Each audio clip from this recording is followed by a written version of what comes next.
All right, so we are back in Senate institutions. And now we are looking at section 4, commerce and community development, and we have the Commissioner Alex Farrell with us, and we are going to be discussing in the governor's recommend. There were 3 particular projects, specific project, which is not something that normally happens. And the House changed, basically took away those projects from the budget itself and found a place for at least one of them. And we're here to talk to the commissioner. Now, I'm Wendy Harrison. I know you from economic development. Do you know the other members of the? I do, absolutely. And I have been feeling terrible since the last time I was in here because I didn't remember that we had met, and we haven't met multiple times. So good to see you again. What's my name though? Senator Douglas. Yeah. And I it all came flying back, you know. Okay. So thank you for being I here. do know everyone else, so good to see you all again. For the record, Alex Farrell, Commissioner of the Department of Housing and Community Development. So yeah, thank you, Madam Chair. You all did get to see the presentation on the 3 projects, what this funding would go toward. And so this funding was moved out of the capital bill by the House, moved into the big bill, reduced from 3.1 down to 2. It sounds like the language from the grant program that the House had contemplated maybe has been pulled out, and instead it's just granted to us. But yeah, Madam Chair, I mean, the point was raised earlier, which is a good one, that the reason these were direct appropriations to these projects is because they did go between us and AOA. They did go through an internal process to identify them, but we don't necessarily have, if the funding was just granted to us without municipalities or projects identified, we don't necessarily have a grant program ready to stand up. Which is why we just thought, we actually felt it was more transparent to just name the municipalities of the projects right in the appropriation, say this is where it's going.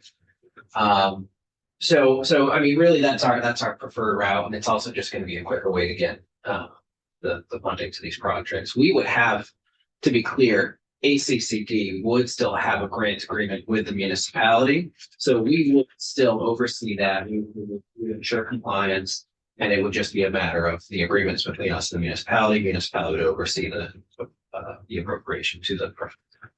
So it's still our preference. Sure, you'll hear from AOA who will come in and say it's their preference for that 3.1 to remain in the capital bill to come back, and for it to stay at 3.1 rather than 2. Right. Does anyone have questions or comments? So I guess it's, I'm sorry. No, go ahead. Go ahead. And what was the reasoning for, and maybe I missed it, the House taking away the funding for the Bennington Berry right away?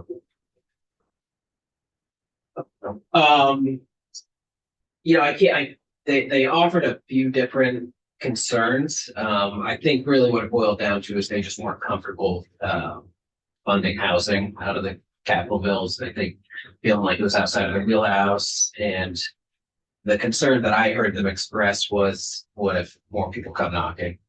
But we need housing. That was my response is, if more people come knocking, more people come knocking. Am I missing something? No, my understanding, and I understand their point of view, is that we, in whichever committee we're in, we don't pick who gets the funding typically. And unless it's some agency, but if it's a private, if it's a separate entity, we typically don't choose. What we do is we establish a program, and then staff advertises that program statewide, and first set criteria, then advertise, make sure everybody has a shot, and then recommend. And sometimes the recommendations will come back to the committees, but normally the staff is authorized to So in essence, the award or the grants. okay, so in essence, you send out an RFP like for Well, For, Yeah. your project down, in Brattleboro. It was the project center. And then, you would have responsive. And then you could take whomever.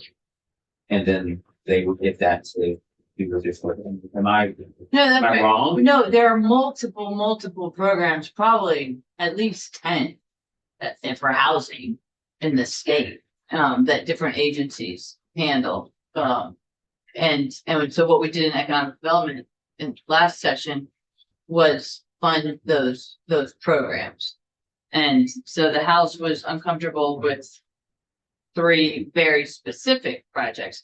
What I personally like about the 3 projects is that they're out of the norm. They're a different way Yeah. of doing housing than we usually do it. And I think especially in a housing crisis, we need to have multiple ways of doing housing. But the disadvantage of doing it this way is that then we could start, people out just, we would have folks coming in and asking for particular projects as opposed for particular use. And you can say no. Yeah, You can say no, but I understand their hesitation. I think we're very, absolutely. This is the Senate bill. This isn't the House bill. This is the Senate bill to do as we like to do and not even have any consideration of what the House did. And that's really where we should be. That is just the way it is. And that's just what they decided. They're uncomfortable with it. It's old thinking. So, we should be worried about how we feel about the bill, no one else. Yeah, I don't disagree with you, but I like knowing what their thought process. Yeah, was. I mean, and that's So we why can't get it I wrong. thank you for a little clarification, but, Madam Chair. I had, I kind of agree with Senator. We need housing and I don't care if it's typically this or typically that. We typically used to be able to buy houses and buy properties and go somewhere. We need housing, Understand? so. And my preference would be that we find a way to make this work in your department. So maybe find a way to have like a non-usual housing proposition or something. I don't know. That's why we asked you here actually, Sure. is to see if you have the mechanism or if you could come up with a mechanism to accomplish what we all want to accomplish. And honestly, there could be others, that would meet some criteria. But, housing that is being proposed to be developed in a new innovative way. Yeah. To achieve what I think we want to achieve with these 3 projects, it would create more burden to try to work backwards, stand something up. I don't need that, man. They try to stand something up now. Oh, it's a good, Okay. Senator Major has longer arms than I do. So, and I say that to, I just want to be candid that, we ended up targeting these 3 for a number of reasons, like we talked about flood prone communities, the significant, county impact, et cetera, et cetera. I'm not gonna go through all that again. If we were to end up drawing up I'm gonna be very candid here. If we were to end up drawing up a new grant program based on the process that we went through with AOA and our agency, and these 3 floated back to the top, then I think we're actually I'm worried that then we'd end up having people screaming and saying, well, you predetermined this.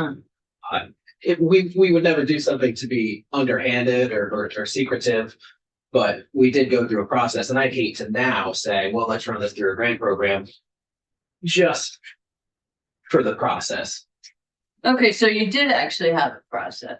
Yeah, we had about 17, maybe it wasn't quite 17. We had a significant list of projects that we did consider that have been either in the queue of other grant programs, and they didn't quite fit, or they needed a gap to cover that just wasn't going to fit the usual program. Interesting. Yeah.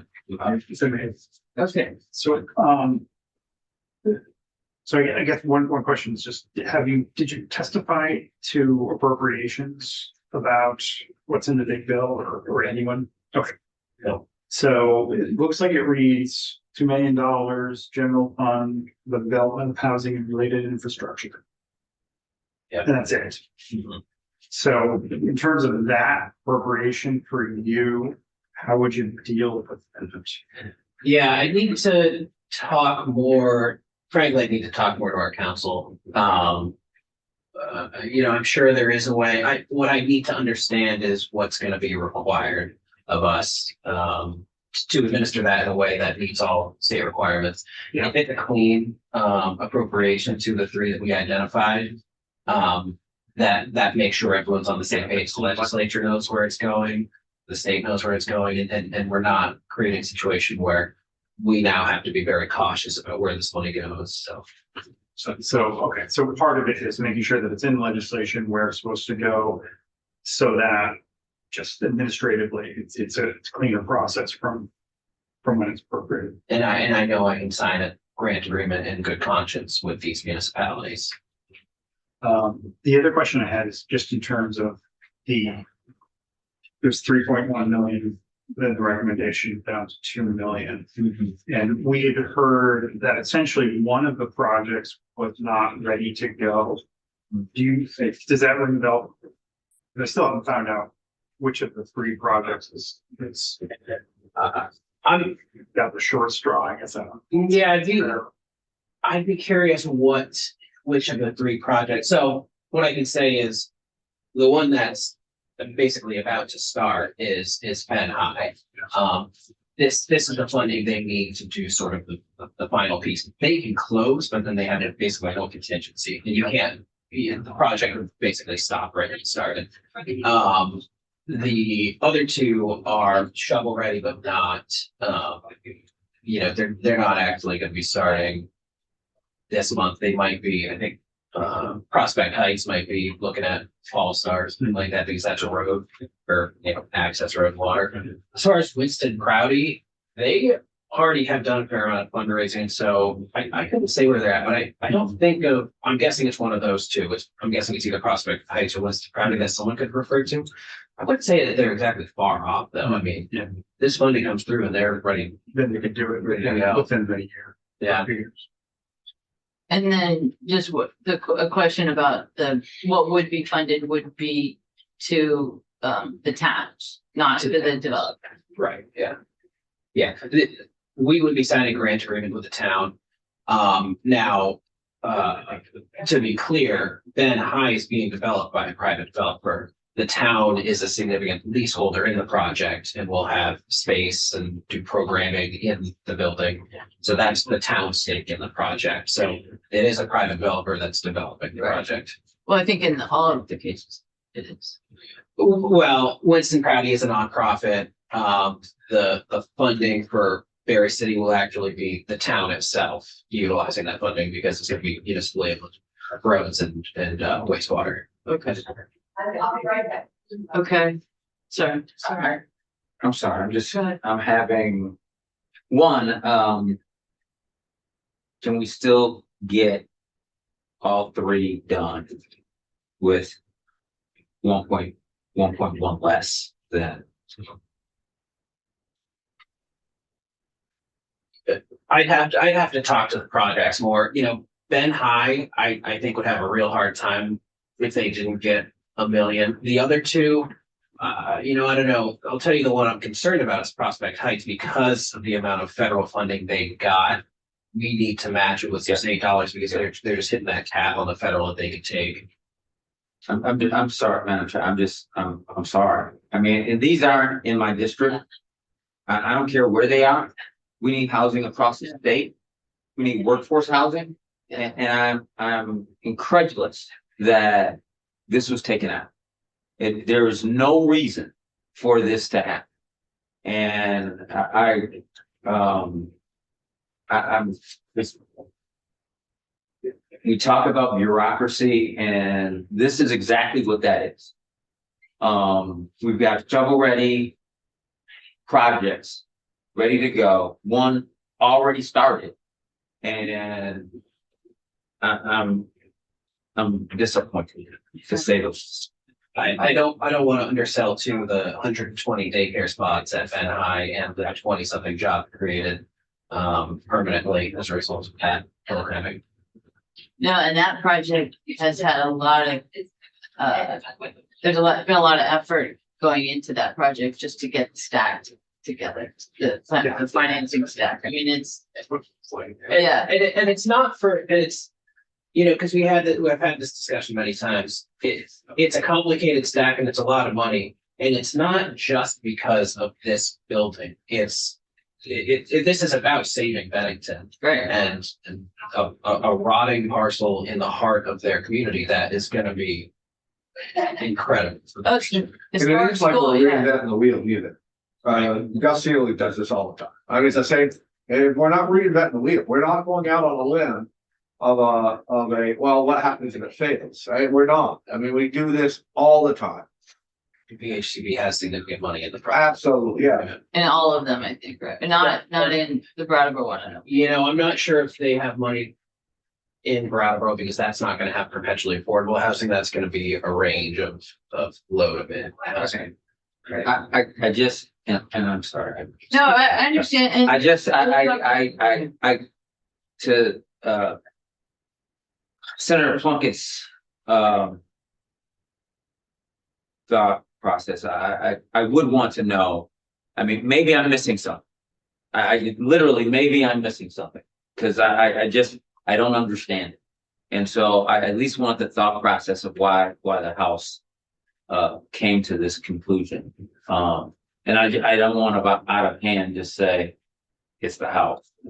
But I really want to know the why behind it, because this just seems like a no-brainer to me. It really, really does. And I'm, you know, housing, this is one of the reasons why I ran, is to create housing. I met with you, you know, on the campaign trail, and just saying that this is a focus. We've talked about, you know, possibility of the Windsor prison and housing.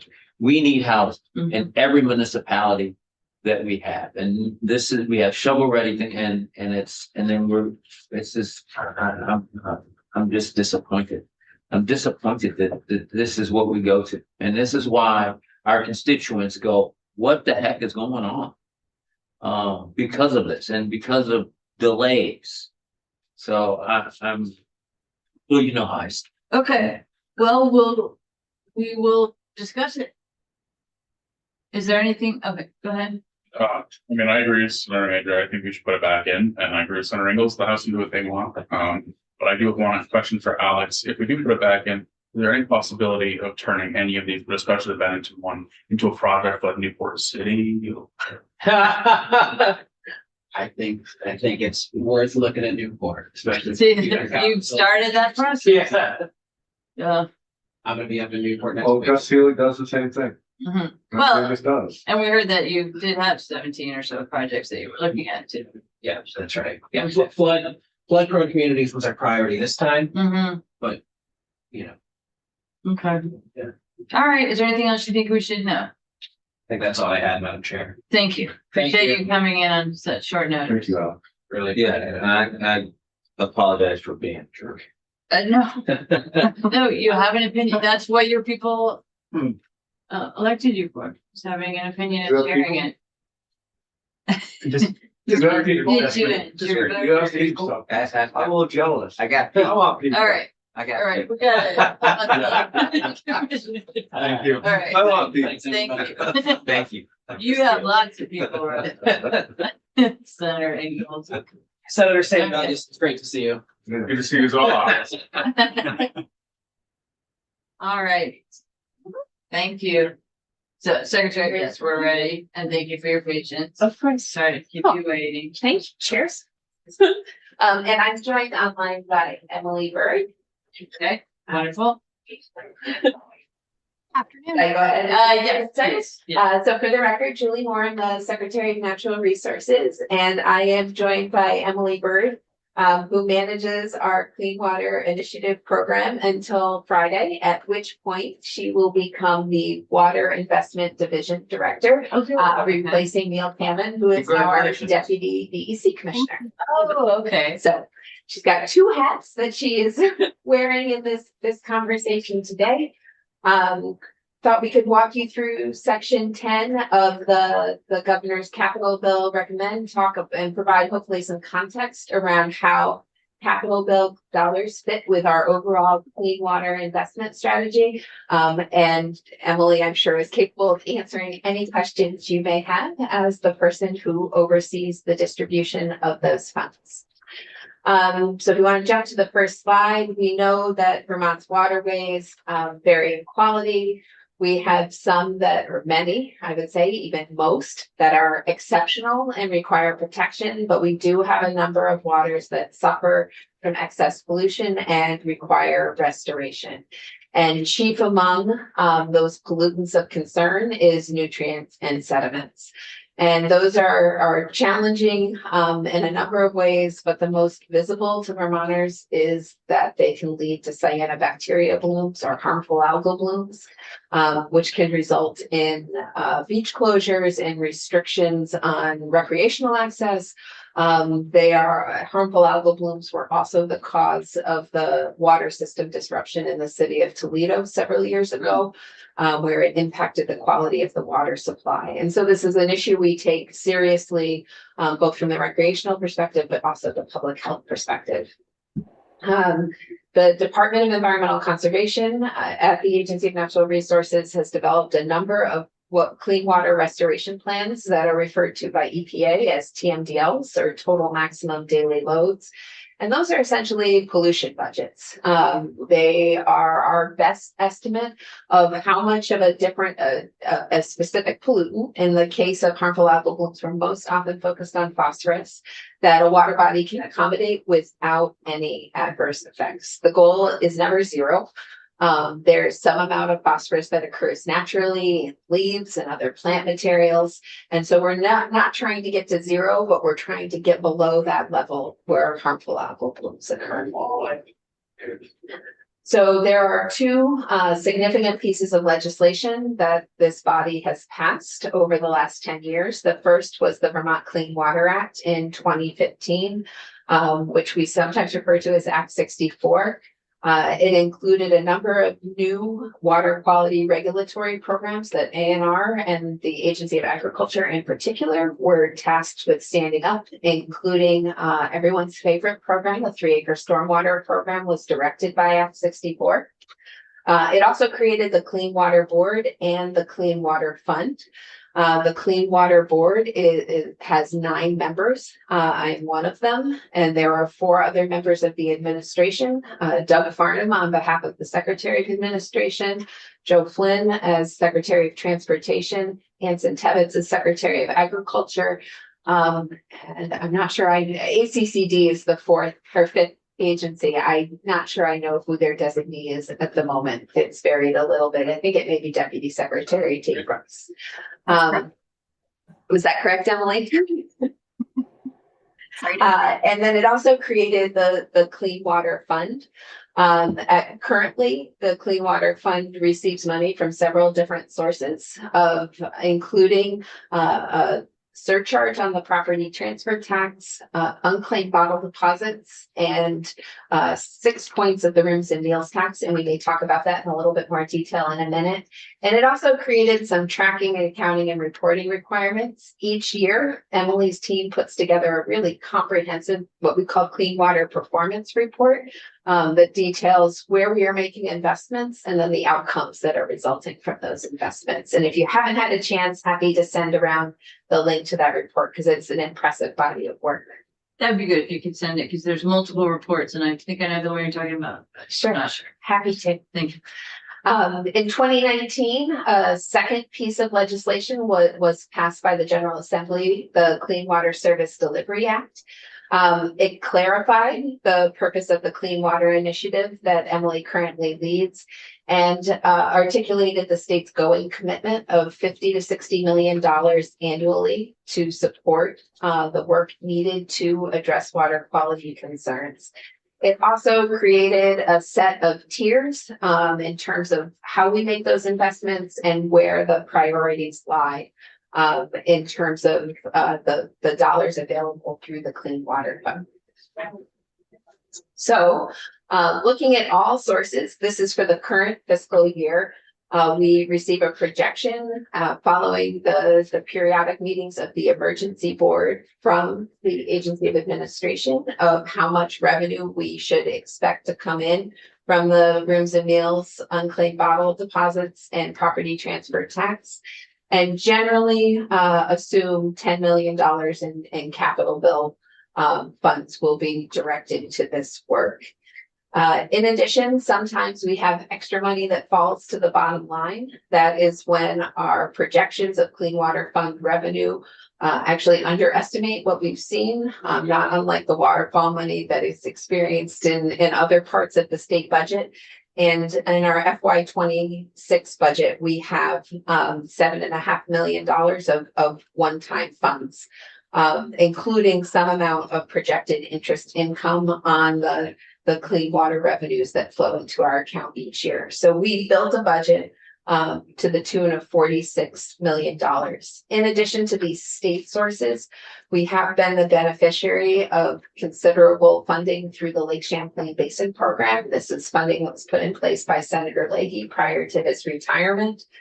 These are federal funds, but that flow directly into the Department of Environmental Conservation and generally average about $8 million a year. Whenever I hear federal funds, I have to ask, is that real money? Are we sure we're going to get that? Or particularly with the current administration stuff? So I think I know what the answer is by your face. As far as we know, those monies are safe. I was actually for the 2 days prior at a meeting of the Lake Champlain Basin Program. And they have received assurances from the congressional delegation, and EPA affirmed that they believe those monies are secure for the coming fiscal year, and we should be budgeting accordingly. Awesome. Thank you. Yes. There's also a body of work that's done in the transportation space. We have what we call a TS4 permit, or a transportation separate storm sewer permit, that is issued to the Agency of Transportation. They have made a number of commitments to address water quality concerns, but none of that money is considered as part of the clean water budget. It is taken up through the TDUP. Talking a little bit about the Clean Water Board and the annual budget process we run. So we have those capital dollars and Clean Water Fund dollars. The Clean Water Board generally convenes early in the summer, looks at the best projection, particularly around the Clean Water Fund.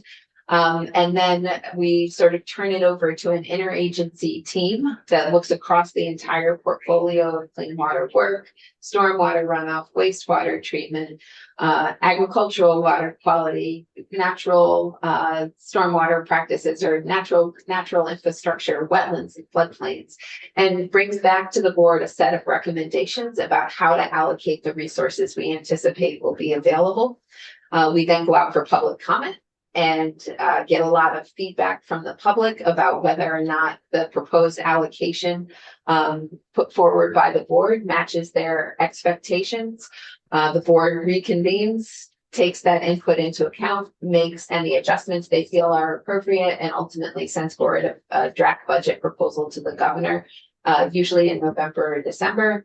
The governor then incorporates that into his budget recommend to the legislature. I would say throughout my tenure, the governor has taken the recommendations of the Clean Water Board without exception. But obviously he has some discretion there. And then agencies receive spending authority after the budget makes its way through the legislative process. And those are not utilities, like municipal utilities. There is some money that goes in particular to MS4 communities. There are payments, I think we've talked about before, Senator Harrison, to communities that establish stormwater utilities to help get the systems up and running. Okay. So there are a portion of these dollars does flow to municipalities. Okay, I was thinking of like water treatment plants and plain water, just drinking water. Not on the but drinking water is separate area. Correct, but the wastewater side is part of this clean water Okay. process as And is this where there aren't that many new wastewater treatment, at least not the big ones. There are new small ones. Is this where those would be funded? No, generally those are to the extent we've been able to work with municipalities or the communities to establish a community scale system. It's largely been funded with partner dollars.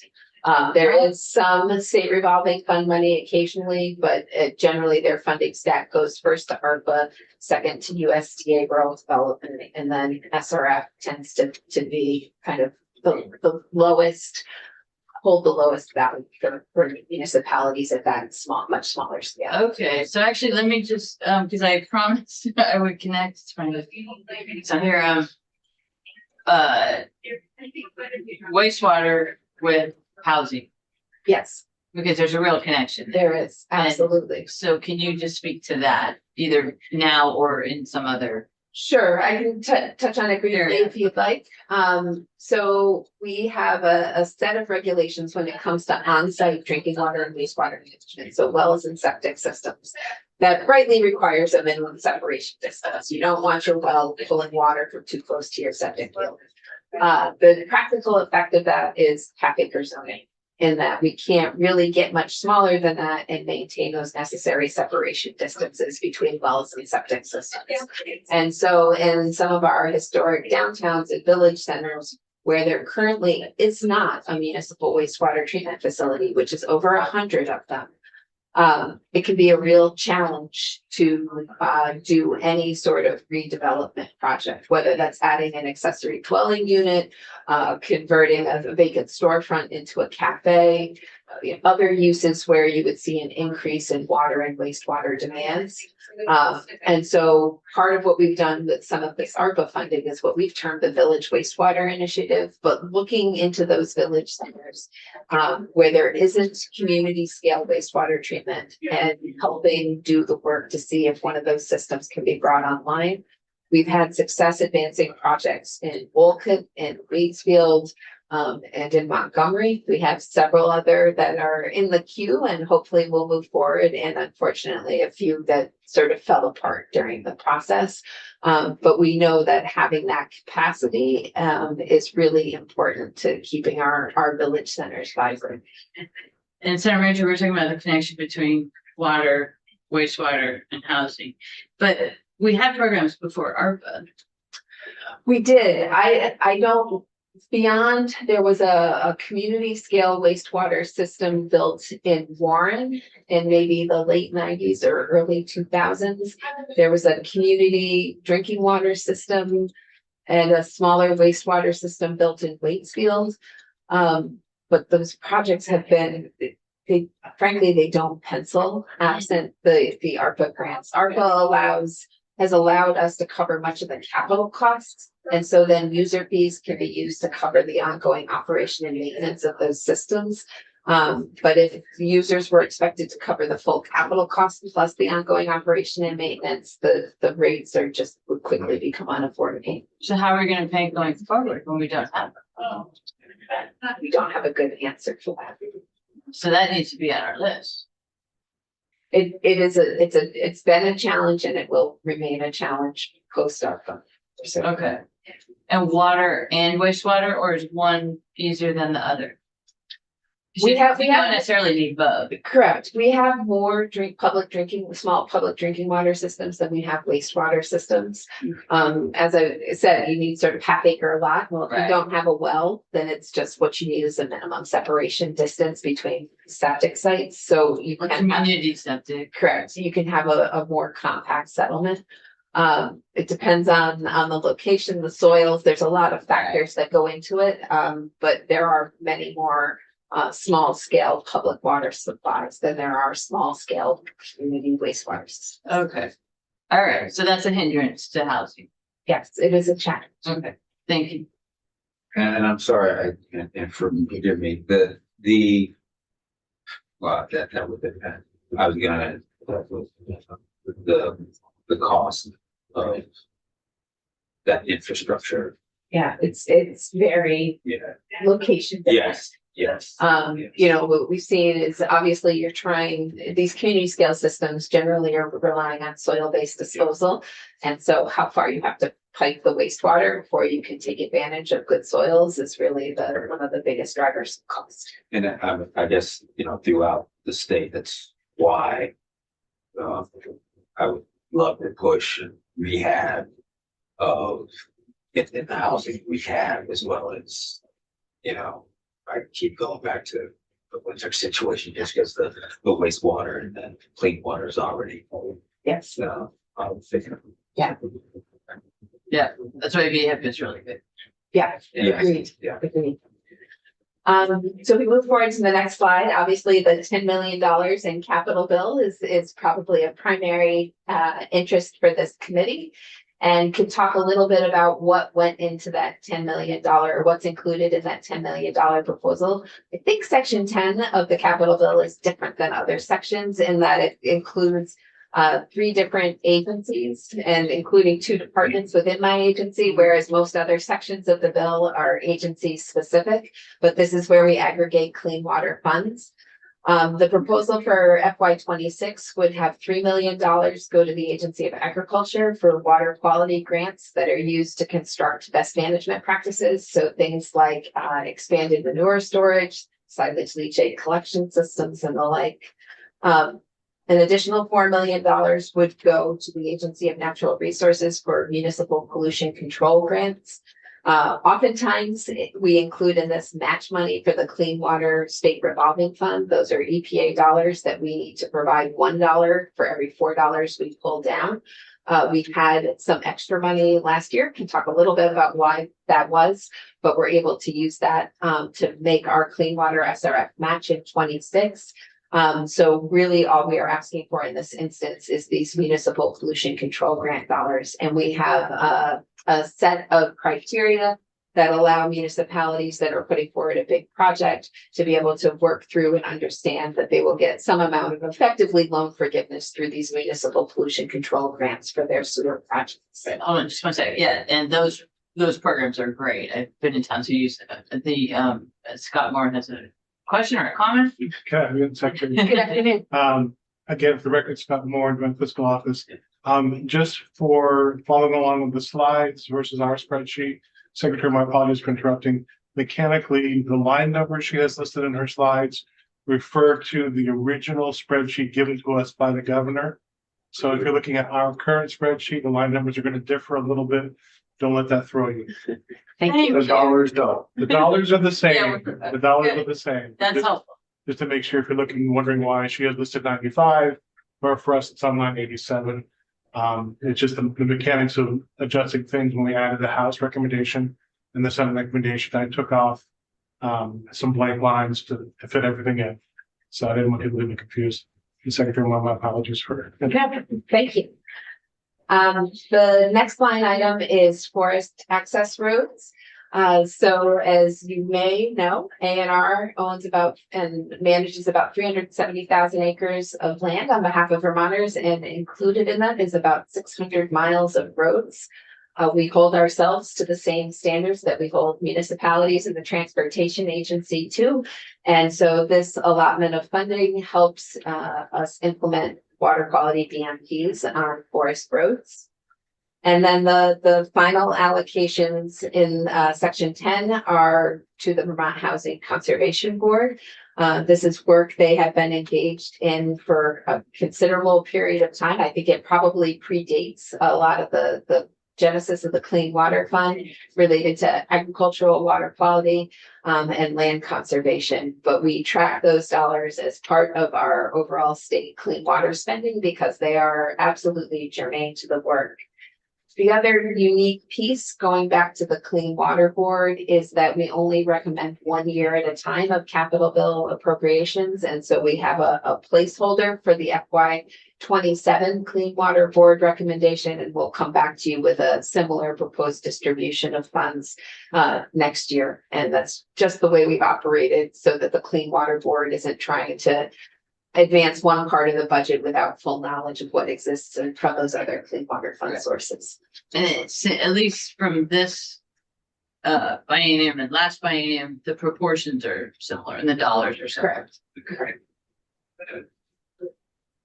So Emily has nicely put together a little bit more detail on what is funded out of each one of those lines. I'm happy to just walk through or flip through these slides quickly, but she's got example projects and a little bit more information on just what it is we're doing. So in terms of that first line, the $3 million going to the agriculture agency, what's shown in those images is a heavy use protection area. So this is an area where cows congregate generally immediately adjacent to the barn. As a result, it tends to get really punched up. And can be a significant source of runoff and erosion. And so the sort of fencing and hardening that is shown in the lower image is an important water quality practice. We are really careful. The Ag Agency obviously administers a lot of farm agronomic practices too, things like cover cropping and conservation tillage. All of that work is funded out of the clean water fund side of the house as opposed to the capital bill side of the house. The match for our Clean Water State Revolving Fund, while $0 this year, this has been a long-standing commitment through the capital bill, allowing us to leverage those federal dollars.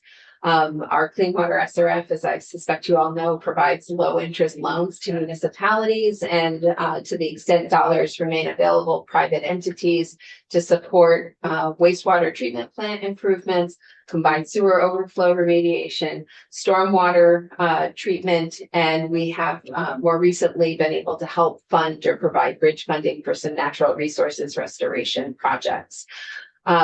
We have seen an incredible amount of funding in this space over the last several years. The bipartisan infrastructure law has provided nearly $60 million beyond our base clean water SRF appropriations.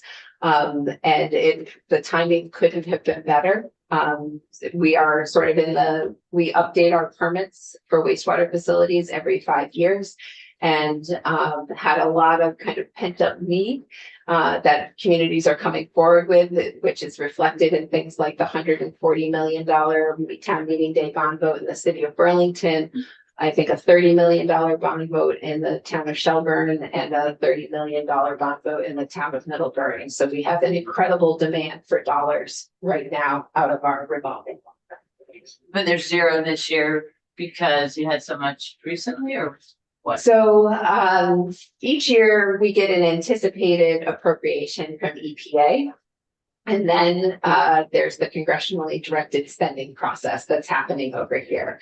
To the extent there is congressionally directed spending to water and wastewater projects, it comes out of what would have been our award from EPA. The downside to that is we're funding Congress's projects as opposed to the projects that we prioritize based on criteria established by the state legislature. The upside to that is we don't have to match those dollars. And so last year, the amount that was provided in the capital bill to match the Clean Water SRF was more than was needed after congressionally directed spending. And so we were able to move those dollars forward and use them this year for that match. And so the ones who didn't get funded,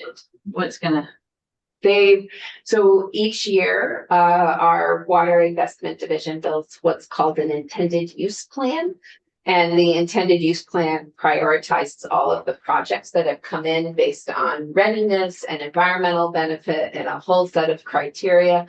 And so they remain on our list. We work as far down the list as we can with the dollars we have available. so are they at the top now? It depends, right? You Okay. could have a project that had a low readiness score that over the intervening year improved its readiness and might jump up the list because of where it ranks with other criteria. But generally, yes, people will move up the list over time. Thank you. Municipal pollution control grants that we've talked about, it's also in this space. I think the key takeaway here is it can offset up to 35% of the cost of a municipal project financed through the Clean Water SRF. But again, that depends on exactly what is being worked as a result of the loan. This is a nice shot of one of these forest access road improvements. We have had some anecdotal experience over the last 2 summers during flood events that, in addition to improving water quality day in and day out, these same improvements have withstood some of the incredible flood flows we have seen over the last few summers. And in fact, one of the watershed foresters who leads this work at FPR had remarked to me, he could actually see on the ground where the water quality improvement project had stopped because the road sort of fell apart Wow, above that point. take a photo of that, right? Yeah, absolutely. In terms of the Vermont Housing Conservation Board, the first $800,000 for ag water quality, again, is really grants to farmers looking for infrastructure and equipment projects that are essential to improving water quality. And then in terms of land conservation, this is looking at ways to protect things like riparian buffer areas, wetlands, through agricultural conservation easements.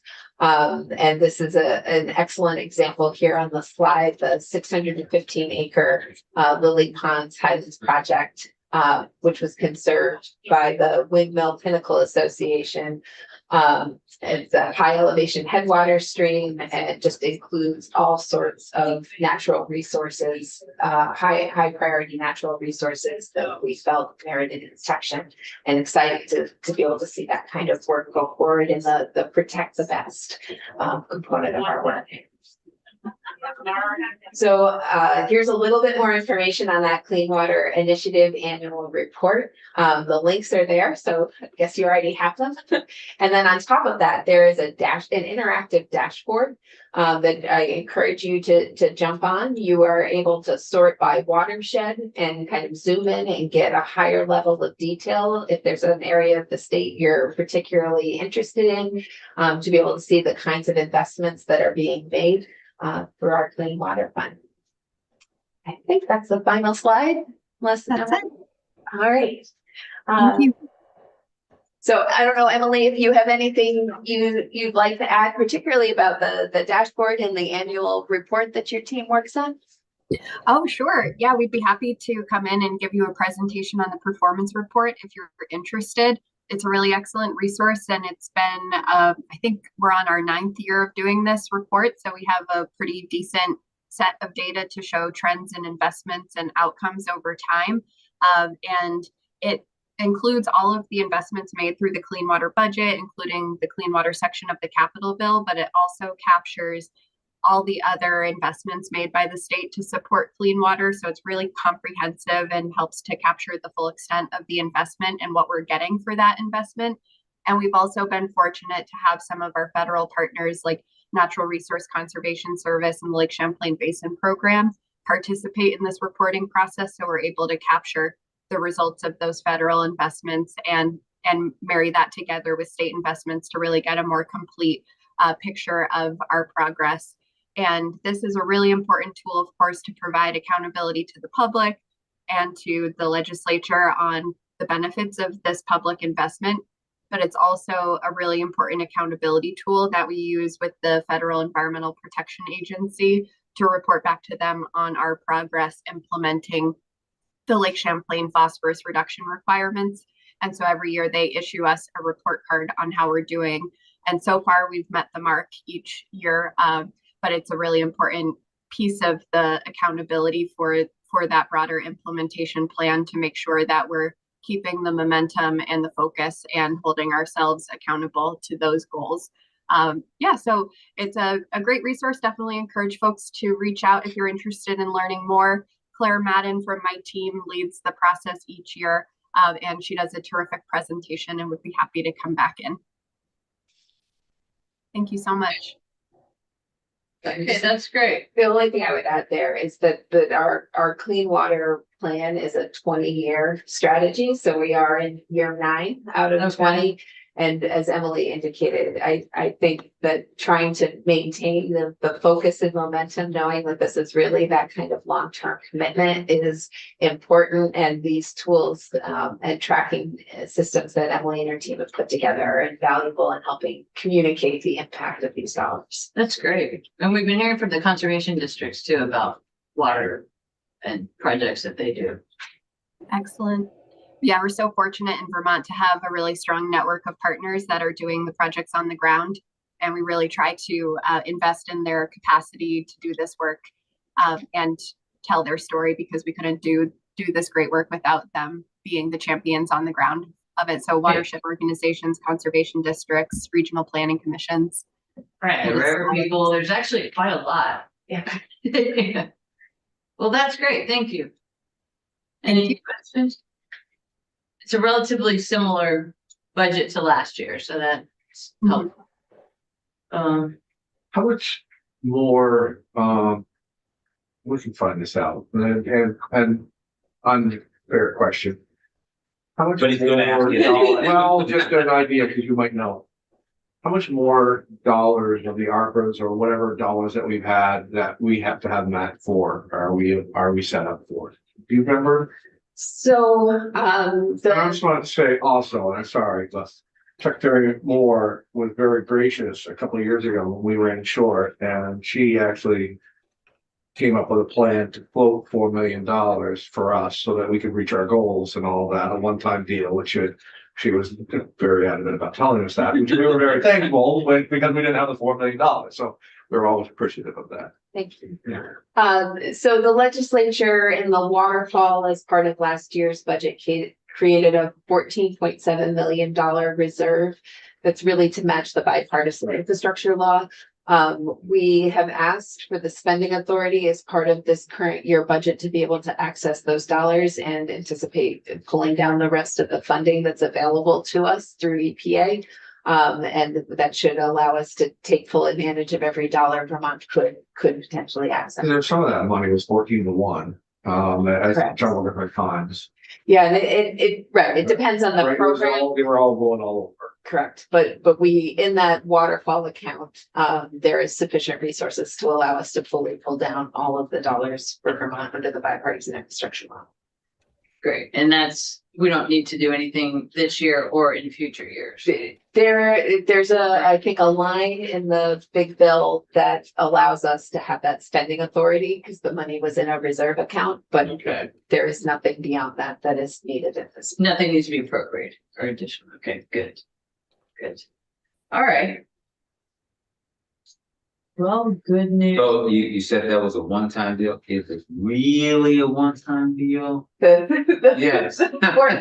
Yes. I mean, so within Act 76, which we talked about at the very early stage, the state, I mean, recognizing its words on the page, right? And it's not a directive, but there was a shared commitment between the executive and legislative branches to try to reach this $50 to $60 million worth of annual investment. And $10 million from the capital bill is pretty integral to our ability to meet that. Okay. Just asking. It was appreciated, and I knew not to ask again. I didn't think I asked. I think it was awkward at that one time. It was like, but that's okay. I hear but. And it's helpful when you have relatively the same amount every year. So that Correct. it can be a reasonable program, and then that helps towns plan. It does, and we've tried to limit the sort of number of programs we're funding with capital bill dollars too. We used to spread them a little bit more broadly in the early days.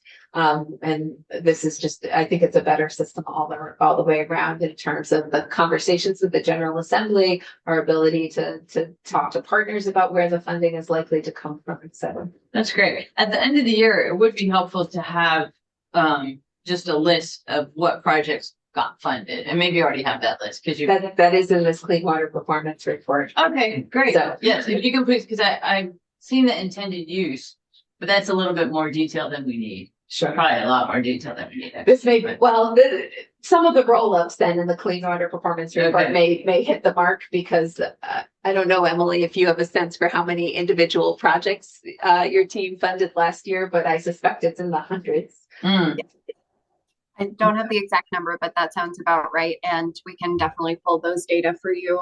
The report itself is very much roll up summary level data, but online we have some ways that you can dig in a little bit deeper at the project level.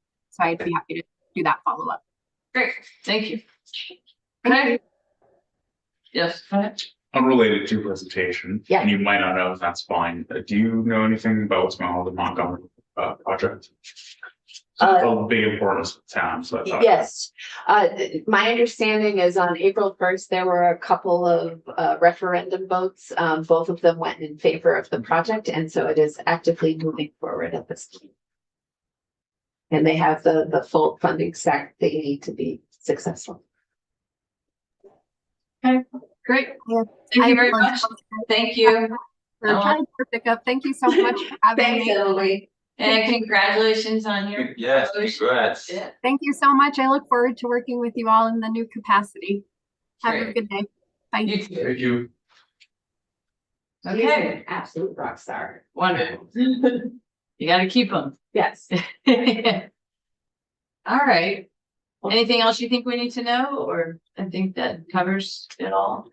I do, yeah. Okay. Just thank you for your interest and your continued support of this clean water work. Yeah. Thank you. I know it's hard to maintain that kind of long-term commitment.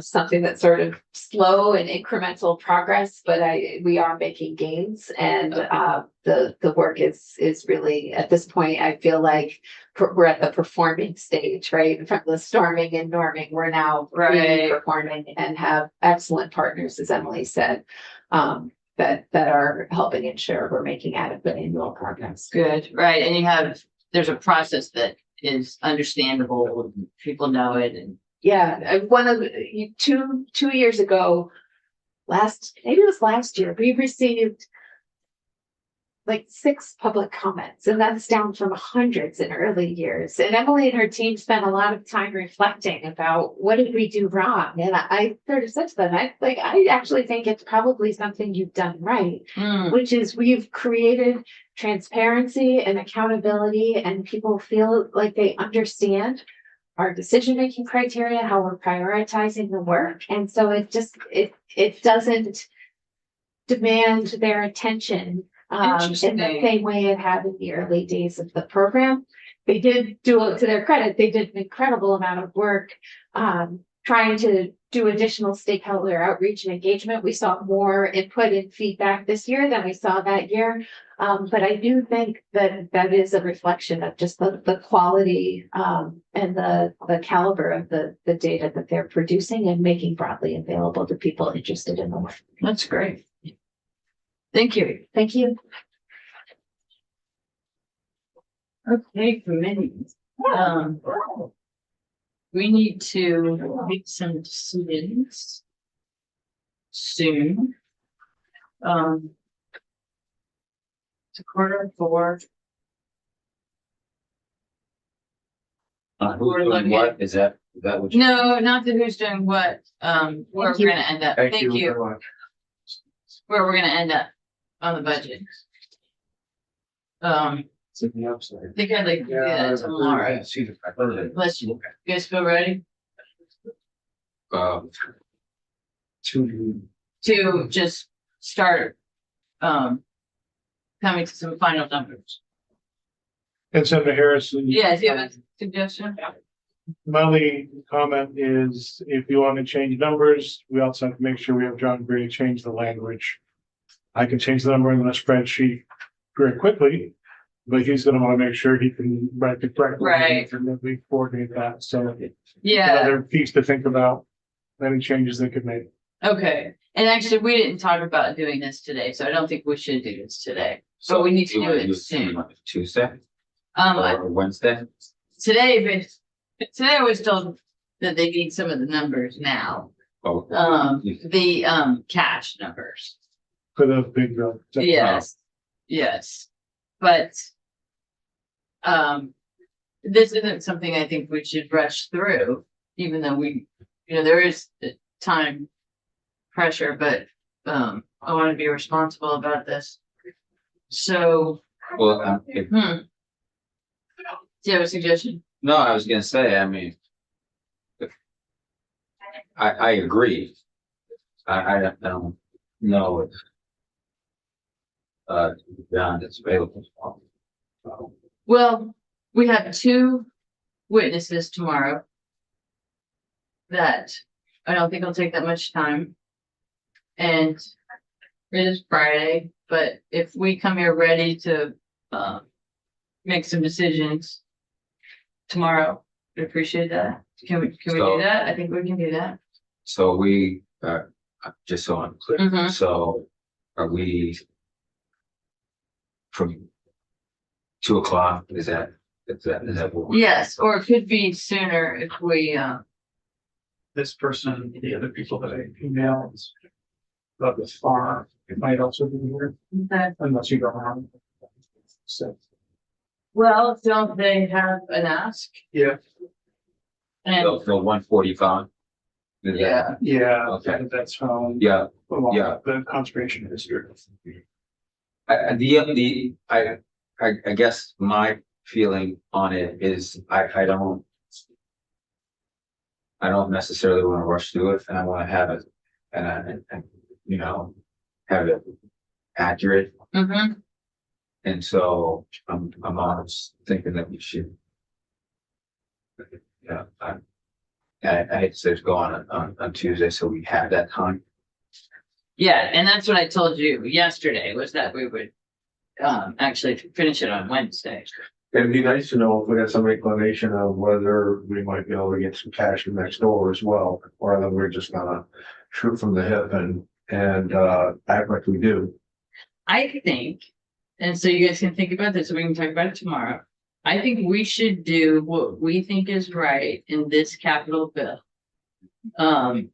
We should understand why the House did what they did and take that into account. But our job is to be responsible and do our job. It's kind of redundant, but otherwise, there's no point for us to be here. We're not just gonna rubber stamp. We're not gonna. Yeah, we've talked about whether or not we should that essentially fully fund the cash fund. And I think, is that the That's- question that appropriation? Yes. From us? Yes, exactly. I mean, And I'm inclined to fund the cash fund. From the discussions we've had, it sounds like everyone here kind of agrees with that, that the 4% makes the most sense. For the, how that sugars out. We certainly have places that bill was intended for it to be used in, and so. Well, and that's what the statute says. Yeah, I, In compliance with the statute. Honestly, I think if we're gonna do something different, we propose changing the statute. I was very happy to hear about the cash fund when I first got on the committee and then hearing the history of it with Senator Benning. It's fiscally responsible on this, so Mhm. that's what I'd like to do. Okay. All right. And you're beaming over there. Is it because of what I said? It's more work for me, so I get paid hourly and so. Oh, He just likes that we're being thoughtful, thinking, and not just. But I can tell you, obviously, you don't have to do the same thing. The House, we took a day and they went through line by line and said, add, subtract. And we can do the same thing here, add, subtract. And then once I have all my notes together, I can make another spreadsheet. And we'll just give it to you and make sure that's the final spreadsheet. And then what John Gray and I had done was he was kind of keeping track with me. We got together and we said, okay, here's the changes. He made the change to the language. And then we were able to present updated bill and spreadsheet. It's a little bit trickier here because in the House they had morning and afternoon sessions. So we were able to have a discussion in the morning, make the changes after lunch, present the new language, new spreadsheet. Here we don't quite have that luxury, but it's, what we'll do to make sure we get you what you need when you need it. Okay. Okay, and you and I can talk about just ways of presenting the information too. Yep. But all right, so tomorrow, let us be ready to make decisions after we listen to the either 2 or 3 votes. But I also don't want us to force ourselves to finish it tomorrow. It's Friday afternoon. And I did say it earlier that we'd be doing it on Tuesday or Wednesday. Finishing it up. Okay? All right, so we